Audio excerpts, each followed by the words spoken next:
Don't let me stray. Please guide my way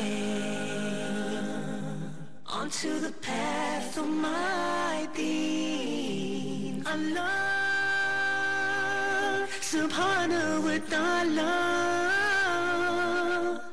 Allah,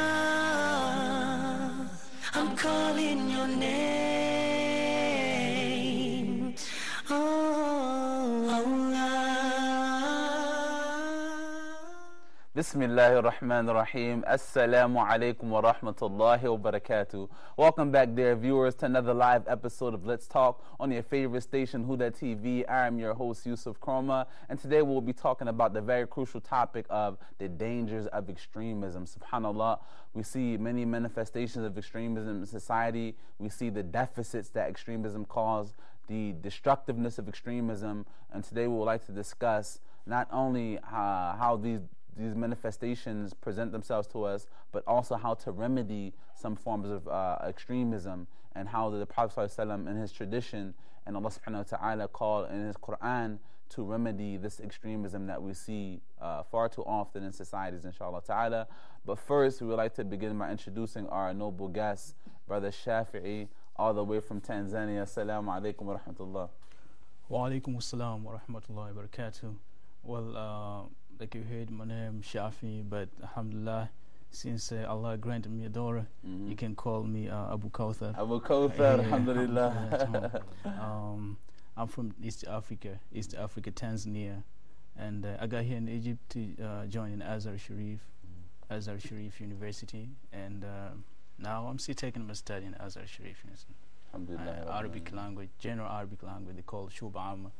Alhamdulillah, and Allah make you like Sibaway, inshallah ta'ala. Inshallah ta'ala, and I'm very happy. I'm glad to be here again this time, and I'm grateful. Alhamdulillah. We have a new guest to the show, Brother Muhammad Ali, all the way from Nigeria. Assalamu alaikum wa rahmatullah. Wa alaikum assalam wa rahmatullahi ta'ala wa barakatuh. I'm Muhammad Ali from Nigeria. This is my first time to be in the program. I'm glad to have you guys around with me. I'm a graduate of geography from Nigeria, and after the completion of my degree program, I got the interest of Islamic educational civilization, and I just came around into Cairo and I started the program. I'm now in Kulliyatu Sharia Islamia in level 2, inshallah. Alhamdulillah, may Allah allow you to complete, inshallah, with high marks, bidnillahi ta'ala. Thirdly, we have Brother Idris, as we know, the veteran of the show. Assalamu alaikum wa rahmatullah. Wa alaikum salam wa rahmatullahi wa barakatuh. Alhamdulillah. Please tell us a bit about yourself, Brother Idris.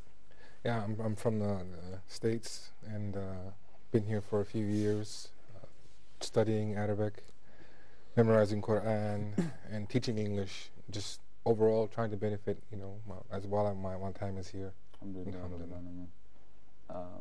And last but certainly not least, we have our brother. Please introduce yourself and tell us a bit about yourself as well. Yeah, well, my name is Ahmed. I'm teacher of English. I'm from Egypt, and it's a long time to be here. Yeah, a long time ago that I've been here, and I'm an HR trainer at the same time. So in that case, I believe that your topic today is going to be very important and crucial, as I said in the very beginning. Alhamdulillah. So let's jump directly into the topic. How do we define extremism? When we talk about extremism, what exactly are we talking about? And you can talk about it from a broad scope, or it could be something that's very specific, if you will. First of all, I would like to say that to bring this topic, extremism, is a very, very, very important to let people know and understand what it is and the effect of extremism.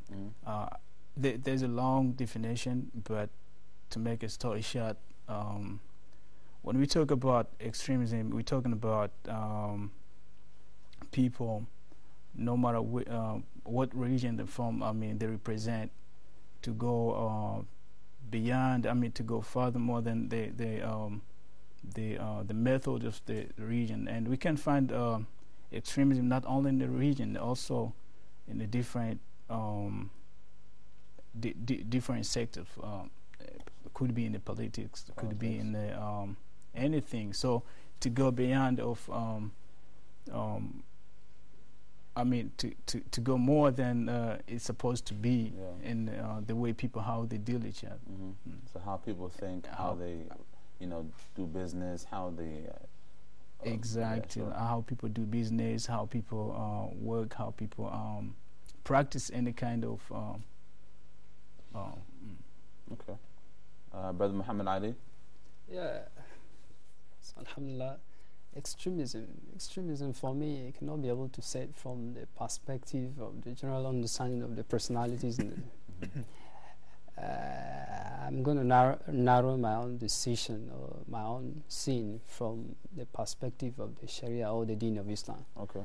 So extremism is like gulu fi din, going outside the circumference and boundaries of the rules of Islam, the fundamental basic principle, which been arranged by the Almighty Allah and prescribed for the people to follow through the saying of the Rasul sallallahu alaihi wasallam. So if you go beyond the teaching of the Quran and the Sunnah, that's the prophetic tradition of his saying, so you certainly be outside or on the contrary to the understanding of the Islam. So extremism is like just going on the opposite side of the whole thing. Okay. Yeah. Brother Idris? Yeah, I would just kind of echo what they were saying, but I'll just use my own words, of course. I mean, as you said, ghulu fi din is like when someone goes beyond the limits set by, of course, parameters, which in Islam are Sharia, and Sharia is based upon certain things that we hold and make laws from. And the difference, I think, sometimes from people look at it from a Western perspective, and they misunderstand, which I'm sure we're going to go into more details of what extremism really is. Okay. Because the Western definition of extremism is belief and support for ideas that go very far from what most people consider correct or reasonable.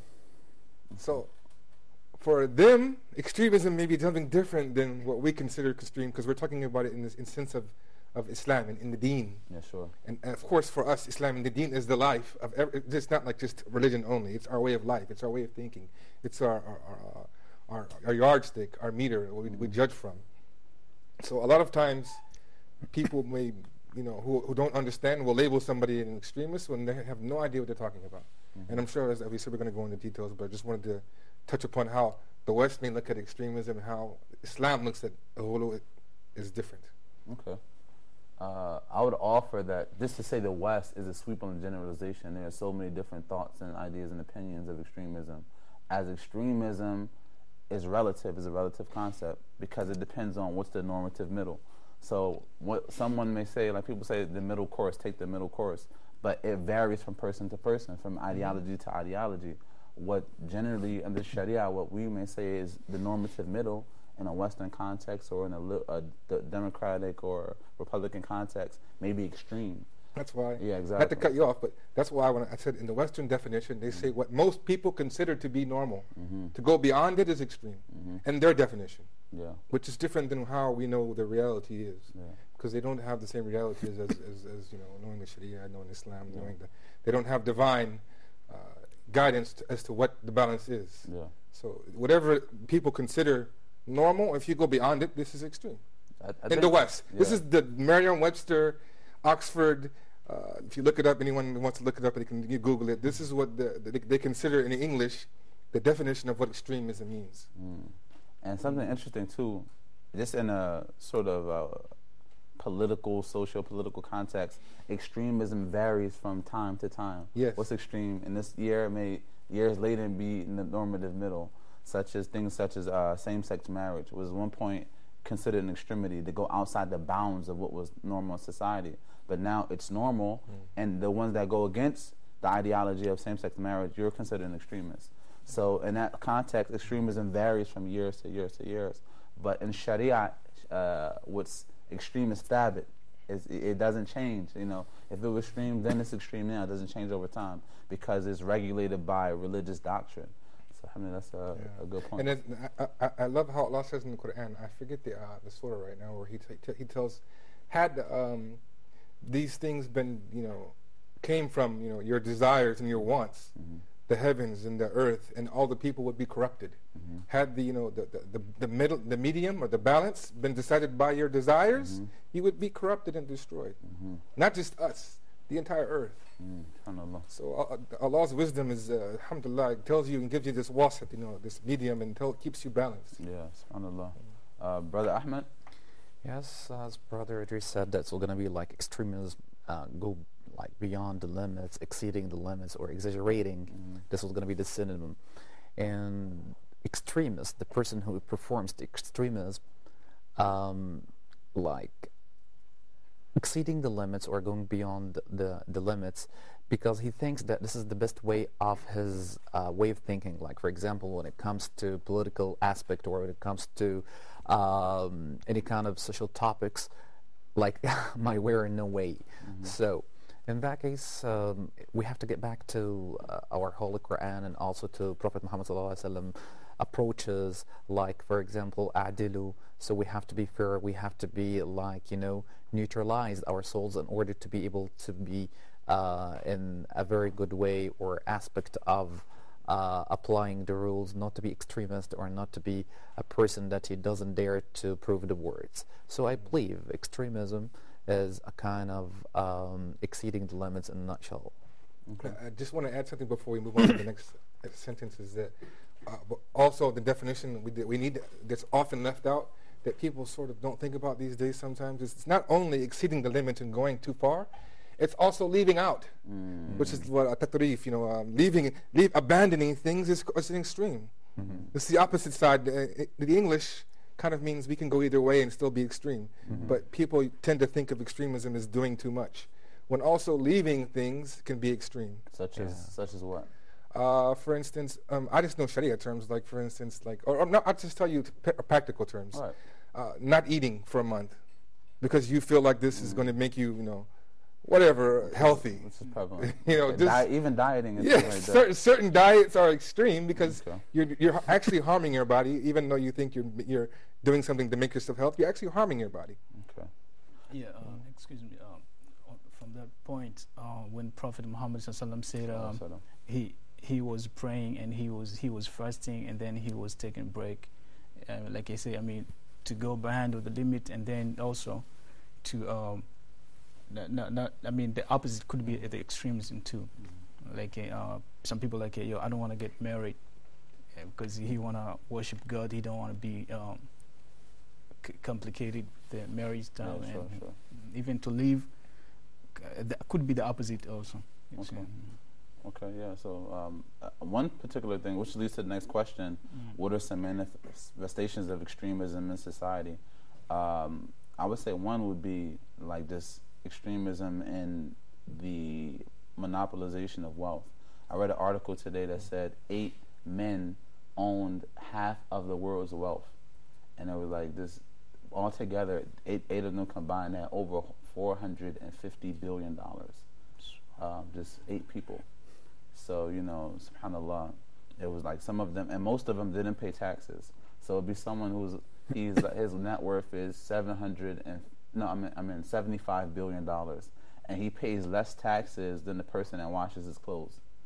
So I think that's extremism in terms of economics. But there are other ways as well. So what are some other ways that we find extremism seeping into the underbelly of society? We find extremism in the different ways in society. First of all, like now, it's a crucial topic. It's like in the deen. When you talk about extremism, first of all, majority of people, they're going to look at the deen, especially Islam. Absolutely. Which is they don't really understand, or they misunderstand this the meaning of deen. And also we find extremism in the political and in so many ways. But for me now, I find in the deen and in the politics. Yeah. It's something very saddening that Islam has almost become synonymous on a world level with extremism. If you think of the average person in a global context, if you say extremism, they equate that with Islam, with radical Islam or fanatical Muslims. And that's become, and it has a lot to do with the media, right? Branding this, pumping this message out, when in actuality, like we're described as ummatan wasata, like the middle nation, the middle course. And you will have, say, out of, let's say, a pool of 100 billion people, you will have 500,000 people out of 100 billion that have this extreme ideology of thinking, and they will categorize an entire 100 billion group. It's really antithetical to Islam, and it doesn't make any sense. But that's it's something that's become a reality for us as Muslims. And also, I mean, I say that to bring an example, but not really. If you look at Islam, it goes opposite extremism, because the Prophet Muhammad SAW, I remember, said, "Yassiru wa la tu'assiru, bashiru wa la tunafir." All these examples, all these words of Prophet Muhammad shows us and teaches us to go opposite extremism. Yeah, we're going to get to that too. That's going to be the next question after this one, Okay. Pertaining to how does Islam sort of regulate extremism. But Brother Muhammad Ali, what are some manifestations of extremism in society? Wow. Yeah. So I think the manifestation of this word extremism is causing a very serious damage, especially to the entire Muslim society across the globe, because this thing is like ordinary is a war, but right now it has been leveled finally completely. It's like this English word is being created like originally created for Muslims, you understand? Because some people are having maybe the enemies from outside Islam because of their desires and concern for what they want to create in a very serious mayhem to the Islam. Islam is a religious it's a classy religious of understanding and civilization, as you know. So a Muslim is always classy away from any other one. Any other who is not a Muslim, I think, should not be like a Muslim in terms of mannerism, in terms of understanding, in terms of ta'amul, social chemistry within the society, assistance, giving charities, all this. And we have everything in Quran, everything in your life you do is being prescribed in the Quran, it's being prescribed in the Hadith. So this kind of concept, those people outside the Islamic society, they don't have everything like this. If you look Islamic economy, we have the way Islam in society, Islam in politics, everything. We are just, Islam is like the conglomeration of the entire global experience in the life of mankind. So because of this thing, the enemy, as you know, Allah says, يريدون أن يطفئوا نور الله بأفواههم والله ليتم نوره ولو كره الكافرون. They are always the hostility from outside Islam. They're always trying to quench the light of Islam in existence. Well, God surely promised that He's really going to succeed this religion. So all these things they're saying, as you can see, maybe they will be echoing every time they will be saying this thing, saying it again, on the media station, because it's a powerful medium to destroy everything. It's not just you go to the war. We're in modern days of civilizational renaissance, where you cannot be able to, you use science to make a confusion, to get what we want, to create the very destruction. So they're using that platform, media platform, to creating their own desires against, against the smart nature of the Islamic understanding and the Islamic journey. So this thing, I think, even some of the people, not even within the Muslims, at least they have begun to understand, if not, you are not ta'assub, somebody who is, he know, but he just follow without sitting for just analysis, for him to just sit down as a social human being to realize things and say, okay, comparing this thing with the story he's hearing from the Quran and Sunnah, with the kind of guys and perimeters, speaking about the Islam, Muslims everywhere around in the West, in Africa, everything. So the kind of chemistry we are seeing, even some people know that this thing is just like they are full of baloney. So understand? They're just lying. We're going to pause for a break. We're going to have a report, and we'll be right back shortly to continue this crucial discussion, inshallah. Stay tuned. Assalamu alaikum wa rahmatullah. How perfect my Allah is, and I praise Him. Subhanallah wa bihamdihi, Subhanallah. How perfect you are, Allah. Subhanahu wa ta'ala. The one in the heavens trusts me, and you are not going to trust me? So the man turned around in arrogance and walked away. And obviously this is the height of disrespect. In fact, this is kufr in our religion, to mock the Prophet and accuse him of being untrustworthy. So the Sahaba demanded to execute him, but the Prophet said, leave him be. Even if you kill him, leave him be. You will not be able to kill him, because from his progeny, from his mentality, there will come other people. There will come other people. Who are these people? There will come other people. They will recite the Quran, but it will not pass their throats. This is an expression in Arabic. It means they will not comprehend it. It will be stuck within them. They will recite the Quran. Outwardly they will appear to be Muslim, but they will leave the religion. Like an arrow goes through the prey. Suppose you're hunting a deer, a very sharp and good arrow. When you hunt it, it will come in from one side and leave the other side. So the Prophet ﷺ said, they will leave the religion like the arrow leaves its target. A good arrow will leave its target. And if I were alive when this group will come, then I shall destroy them like Allah destroyed the Qawm Ad. The people of Ad were all destroyed. I will take charge of destroying them. So in this hadith, we learn of a prediction. And this prediction is that there will be groups that will come in our ummah. There will be people that will come in our ummah. They are Muslims. We are not saying they are not Muslim. And they claim to be Muslim. And they recite the Quran. But they have nothing to do with the real teachings of our religion. And as Ibn Taymiyyah and others said, there are over 10 ahadith authentically narrated predicting this group.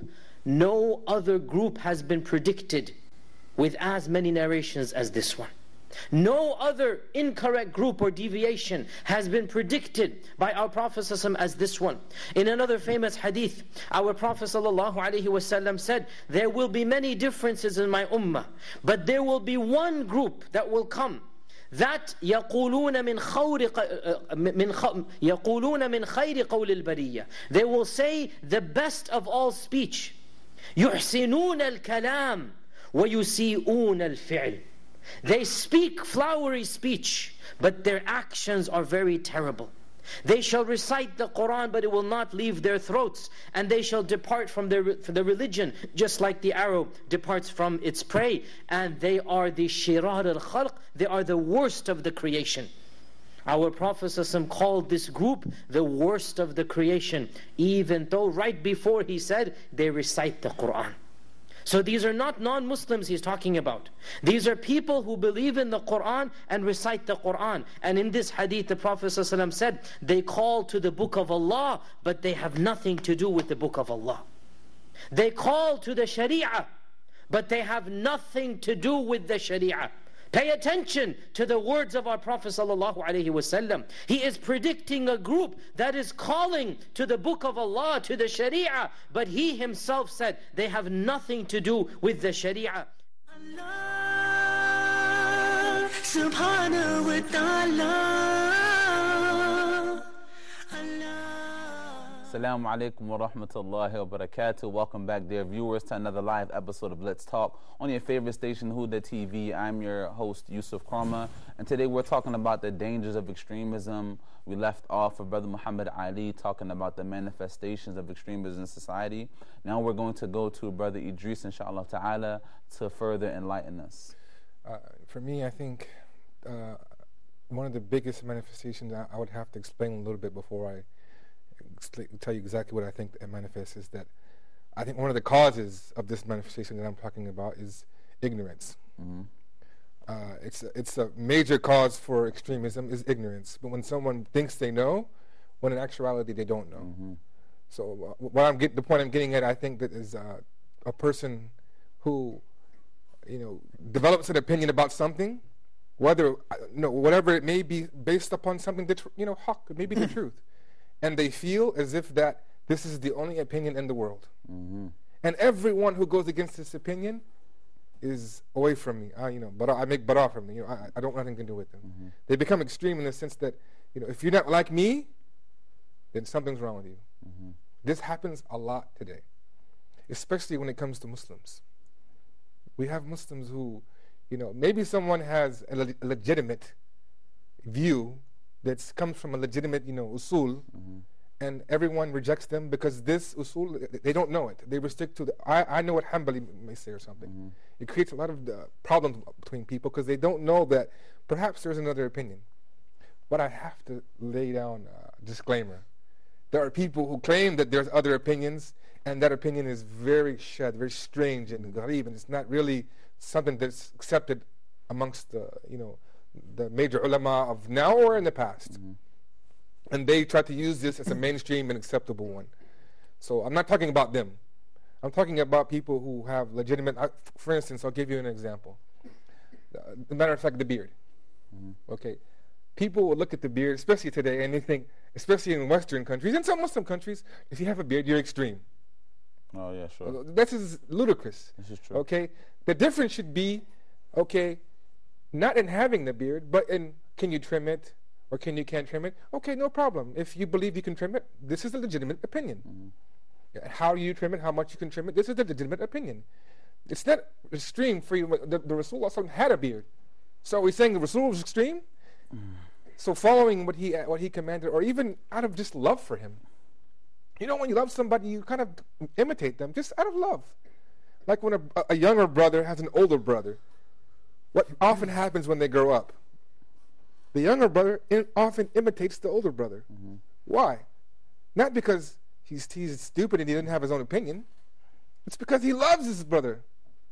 So out of love, even regardless of Sharia, out of love, if you don't, of course, there's an argument in Sharia, but out of love, just to call this extreme would be stupid.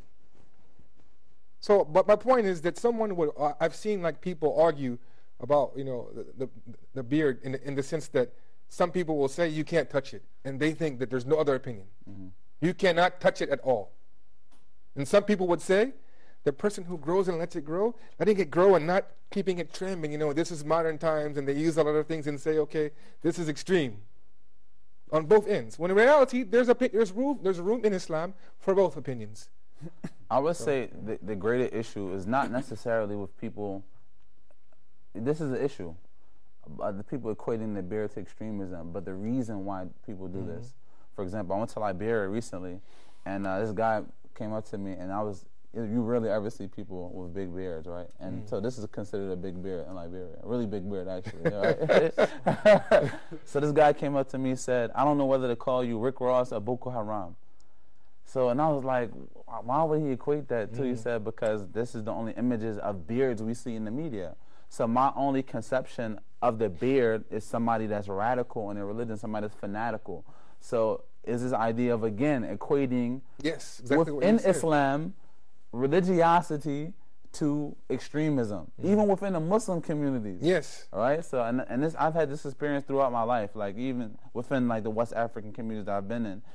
People see with a beard and they say, oh, this guy, he's a Wahhabi or he's an extremist. So whatever the case may be, because he wears a beard. When in actuality, also the origin of it is just, as you said, in following the tradition of the Prophet Muhammad ﷺ.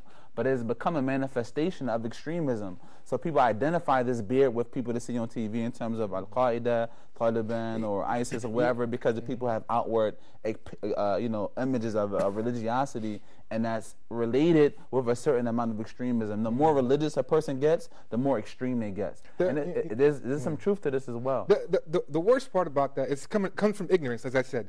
The worst part about that is that, just because they're equating it like this, I can show you someone who has a beard and his behavior is terrible. Absolutely. He's not Islamic. That's the point. And he's not extreme in his religion. He's terrible. That's the point. He has terrible adab. That's the point. So they don't. Just because you see this doesn't mean this person's a good Muslim or this person's extremist. It has nothing to do with any connections. They need to learn that, you know what, his beard doesn't equate to anything. If he has a beard, let me see how he acts, what he says, what he does. Follow and see what someone does, because they love to label people. We're a world of labels now. It seems that even something interesting here in Egypt, I learned no matter where I go, yeah, sheikh, right? I get it all. Mean sheikh. And just because of the beard, right? I could be like a club dancer or something like that. The beard is something that's natural. If I don't shave it, it grows. Exactly. It's not a sign of religiosity in itself. It's the akhlaq that accompanies the beard, the intentionality behind the beard. And I read something that was very, very, enlightening to me, where the Prophet ﷺ was advising for the woman to marry a man that had akhlaq and that had deen. So I was wondering, why would the Prophet ﷺ mention akhlaq and deen like exclusive of one another? I thought that deen and akhlaq, they go hand in hand. They're the same thing, essentially. But they're different. Yes. You may find a person that has deen, but they don't have akhlaq. And that the person is praying, the person has a beard, the person has a kufi or a thobe, whatever the case may be. He's fasting, he's going to the masjid, he pays zakat, but he's a horrible person. He's a liar. He's insensitive. He's just thinking about himself. He's a selfish person. He's not kind. He doesn't speak well of others. But he's a praying person. You can't say he's not a person of deen, but he's not a person of akhlaq. So very likely you may find a person that has deen, but they don't have akhlaq. Just to give you an example, add on what you're saying, is that the same thing happened to me. This is a real life example. I won't say the person because I don't want to expose them or anything. But there's a shop near where I stay, and one of the guys who worked there, I think he's the owner. He's one of the managers. He's one of the big guys because he tells everybody what to do when I usually go there. He has a nice beard.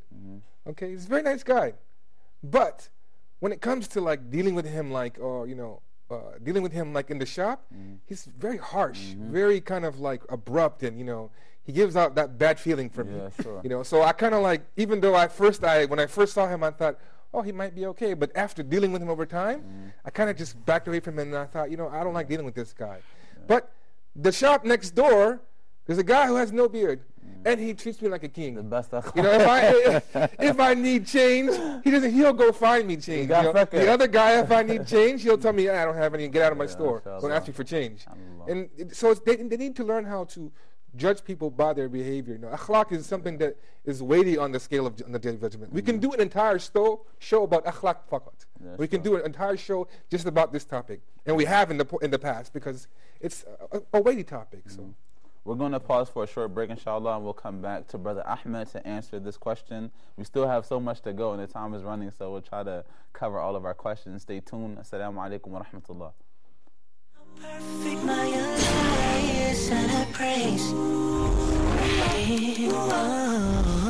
Subhanallah wa bihamdihi. Subhanallah, how perfect you are.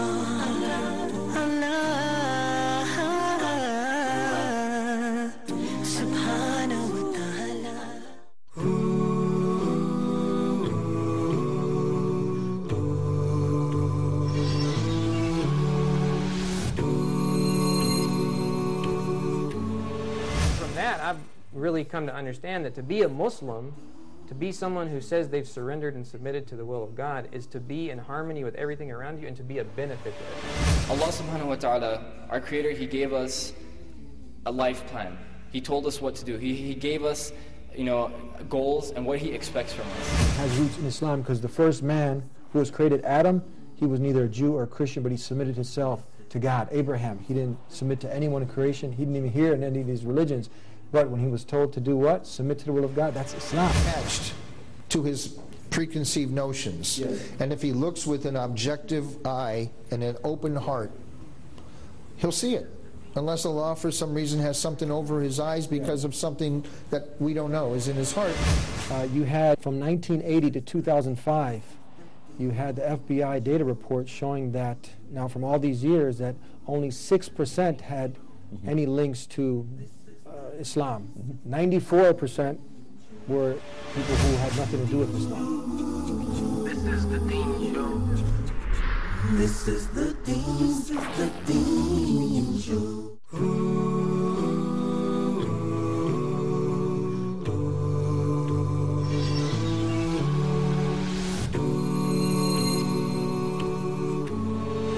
Allah subhanahu wa ta'ala revealed the Quran in 7 different ways of recitation. Similarly, Maryam alayhi salam, she's a woman by herself. She doesn't even have a husband who's ever touched her, and Allah subhanahu wa ta'ala granted a child to Maryam alayhi salam. Look at that. She said that, how will I have a child? وَلَمْ يَمْسَسْنِي بَشَرٌ. How will I have a child whilst I've never ever been touched by a man? One of the unique things about the story is that it's not like Umar al-Khattab hasn't heard these verses. Can you imagine that Umar al-Khattab hasn't heard these verses? He became sick from the effect that this ayah ended up having on his mind.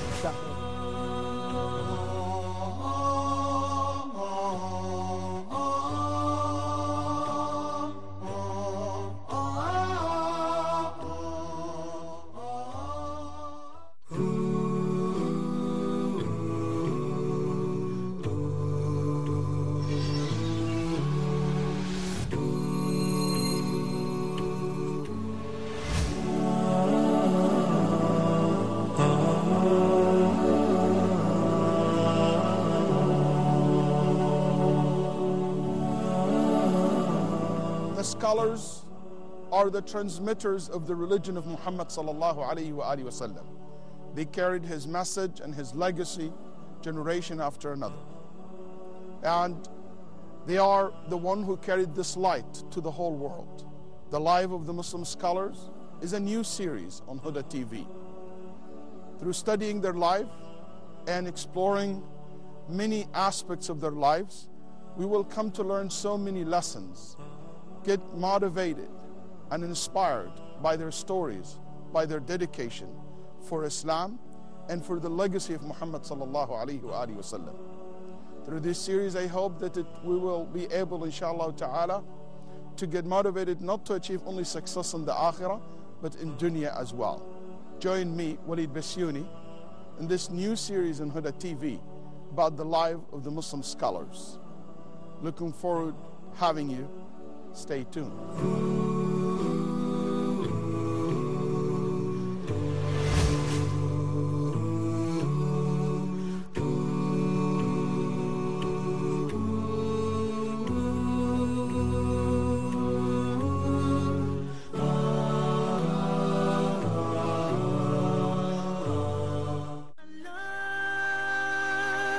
Subhanahu wa ta'ala.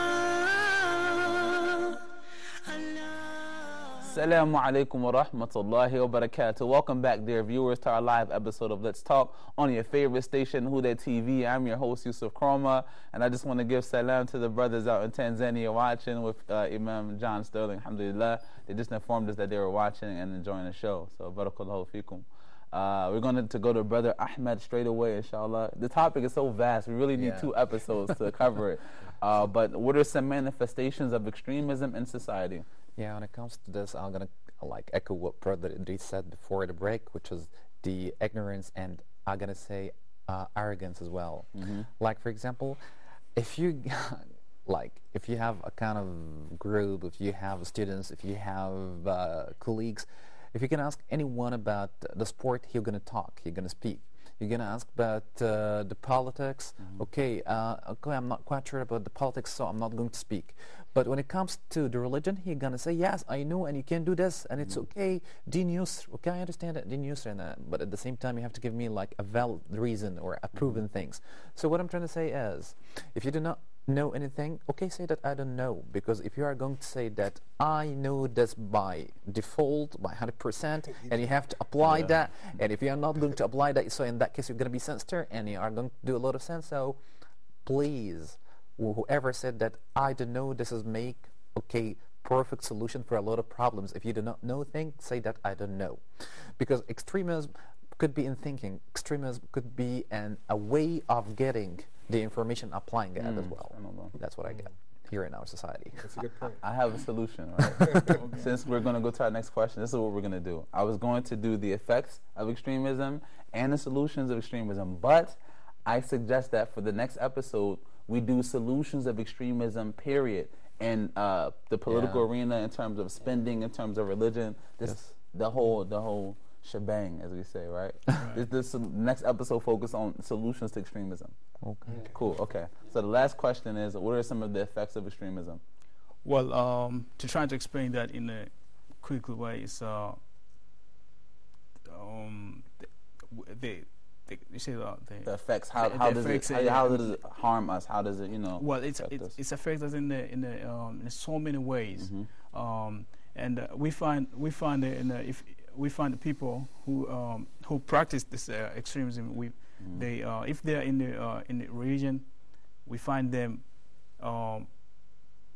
We find them leave the region and to be out of to leave their region. If they're Muslim, to go like you say, go behind the limit. Then they go out of Islam. They can kill people for no reason, which is Islam tell us not to do that. And also, the end of the day, we find so many people died. I mean, so many people died because of why? Because of people practice extremism. Yeah, this is true. I mean, we lost so many souls. People get killed because of that, and people leave their region because of that. People disrespect each other. People living like animals. All this is the effect of. This is true. Yeah. Thank you, Brother Shafi'i, for your insight. Brother Muhammad Ali. Yeah. All these things. The effects of extremism. All right. So the effect of extremism, they're quite much, but I think there isn't time, the time factor, and there are a lot of things I do want to say precisely, which of course I couldn't have the opportunity to really echo out in the sense. So what I would say concisely, extremism, the effect of extremism, because once somebody becomes extreme, he's just creating destruction. It's just breaking up the unionism within people, staying together. It just creates, insincerity and honesty. There isn't honesty within you people existing, because this guy will be creating it like a social disorder within you. So there isn't going to be love, kindness, and working together, teamwork, cooperation. It breaks everything that has to be the fundamentals to really electrifying the sense of human relation within the society, and there isn't going to be development. That's true. It's just set back, and just everything is going to crumble and shrivel up, and that's all. Wow. I think. Yeah. Wow. So it's a very serious. It's a poison. It's a poison. It's just like HIV/AIDS. Once it get into you, it keep on destroying until it finally finish the whole season. And when everything finishes, you're just done. Wow. So it's just like a poison. So once this thing getting into the society, is like the whole thing is. So you're not going to become very powerful.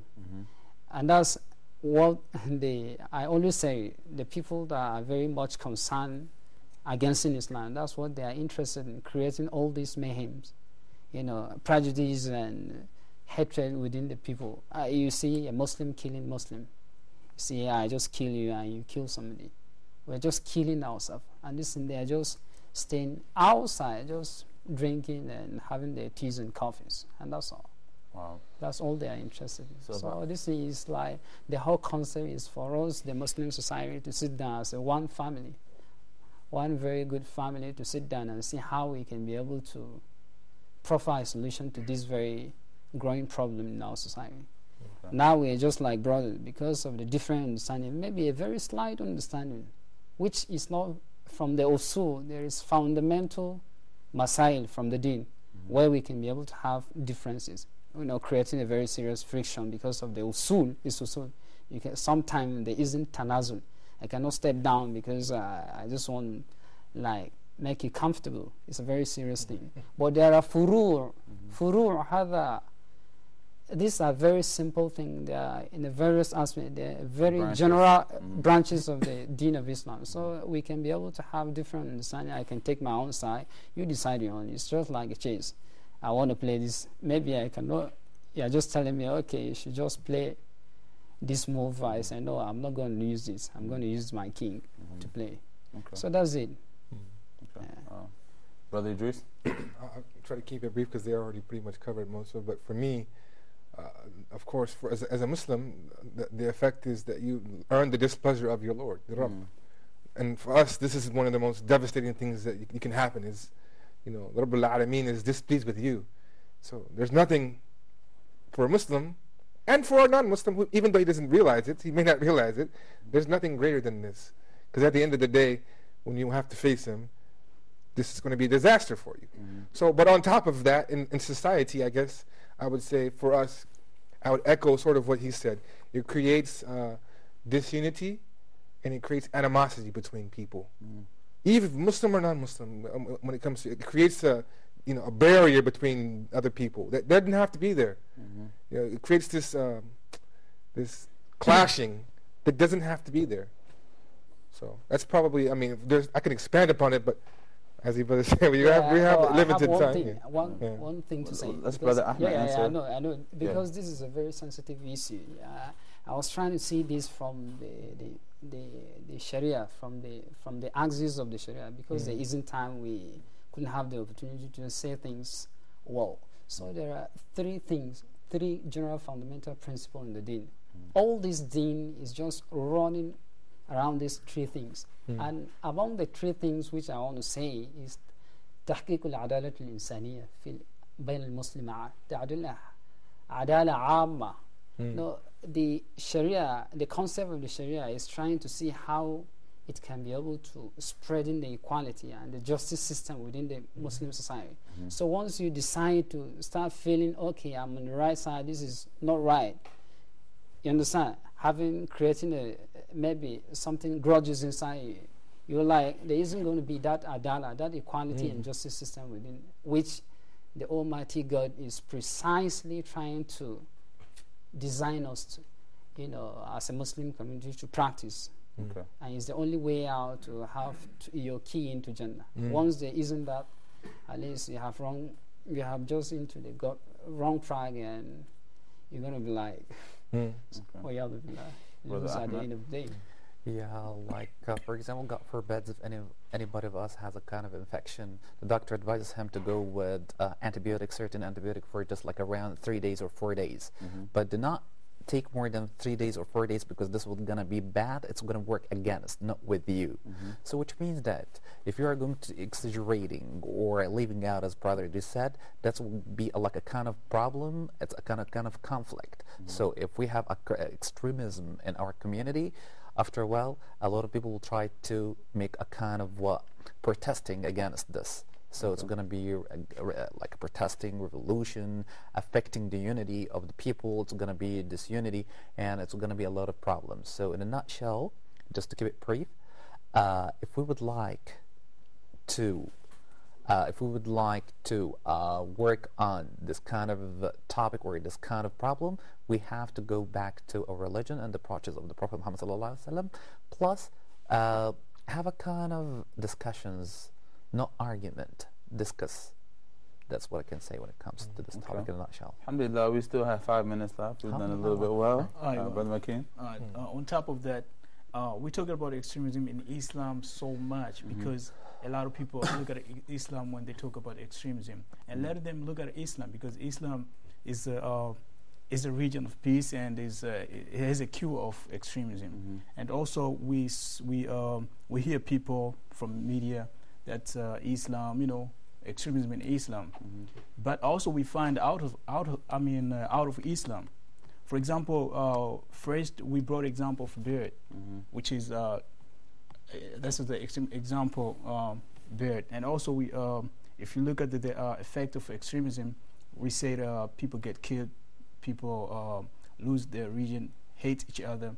Also outside of Islam, I can add in and say if you look at the people, they get killed or people killed, people lost their lives.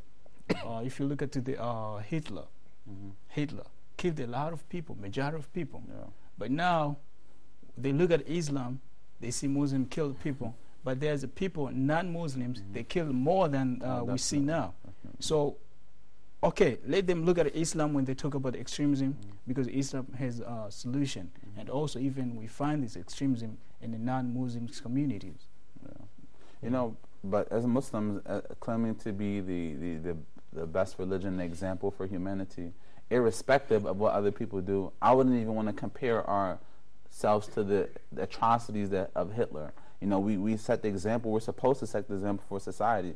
So when people do pull our cards and say, hey, you guys have certain extremist facets and facet extremism, you know, within your communities, it's our job to rectify it and not just say, well, look this way, this is what other communities are doing. Exactly. That being said, there is a mass plot within the media to sort of deconstruct the notion of you know, Islam being a peaceful religion and Muslims being civilized. You know, they want to paint Muslims as barbaric, as you know, wanting to take the Sharia, wanting to come and overcome and topple every other world and enslave other religions, whatever other stupidity they come up with and absurdities. But we do have a responsibility as Muslims to educate the younger generation and educate those who do not know the true way, teachings of the Prophet Muhammad ﷺ and the teachings of the Quran. It is our responsibility to do so, because you do find people that are, you know, going to extremism in a religion, and they, you know, lead to us all being painted with the same brush. My point was that those people, they say extremism in Islam, those people, those practice extremism. That was my point. Absolutely, absolutely. Just to add, piggyback, as you say, but no pork involved. Turkey back, Idris. So, as we said, you know, the same thing as we mentioned in the beginning is about the people who go to exceed the limit. The same people are, in reaction to this we see today, people are reacting and going the other way. Because Islam is such under an attack, and this is how Islam is going to be. This is how it was foretold. It is what it is. They reacted in a way to where they started retracting and taking and making everything halal. Yeah, as the reaction to, okay, you know what, you Muslims. No. We don't have to have a beard. We don't have to have hijab. We don't have to have. We can eat pork. You can. They have a way out of everything to try to fit in and to thwart this attack and get it off of them in any way means possible. So we have to, you know, keep the balance. You know, have, you know, stay along the path, and regardless of this, don't go too far this way. And as a reaction, don't let them push you back and go too far the other way. SubhanAllah, something that you just reminded me of, Brother Idris, which is I was studying the forms of minor shirk, and which is one is a form of riyah, of showing off. So, you know, I always thought that showing off was to do things to get the praise and applause of other people, or get the reactions from people. One of my teachers said there's another aspect of riyah, which is to leave off good things because you're afraid of what people are going to say. You know, that's another form of extremism. Yes, this is a big I'm not going to do this good because I'm afraid of how I'm going to look in front of people. So there's a, you know, duality to this. On additional, my teacher told me one day, said there is no riyah, there's no showing off in farad. He told me something. There's no in the farad practice. When the time comes to practice farad, there's no riyah. You should do it. Yeah, I remember reading about how they would ask, like, a person will come and say, "Ya Allah, I was afraid from, you know, so and so. I didn't want to do this. You know, I didn't want to pray. I didn't want to." And Allah will say, "I'm the one who you were supposed to be afraid of, not them. This is riyah." So, well, alhamdulillah, the show has come to that time again. Unfortunately, we've had a very enlightening discussion, and we will have a part 2 to this, in which we will discuss the remedies and solutions of extremism and how to sort of mitigate this issue before it develops into an even bigger issue for our communities, within the context, within the Muslim community, and without, because Islam is a religion not just for a particular people or a particular time, but it's the religion of the world, the religion of humanity. So I want to thank my noble guests for coming and sharing your enlightening points. And inshallah ta'ala, stay tuned, guests, for next week's episode, where we'll discuss the solutions of extremism in society. Until next time, I'm your host, Yusuf Kroma. Assalamu alaikum wa rahmatullahi wa barakatuh. How perfect my Allah is, and I praise Him. Subhanallah wa bihamdihi, Subhanallah. How perfect you are, Allah.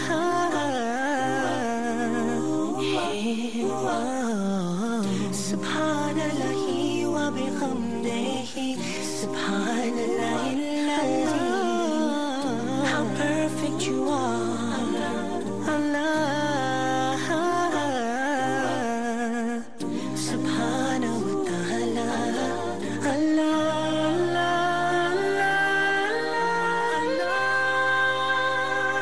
Subhanahu wa ta'ala, Allah.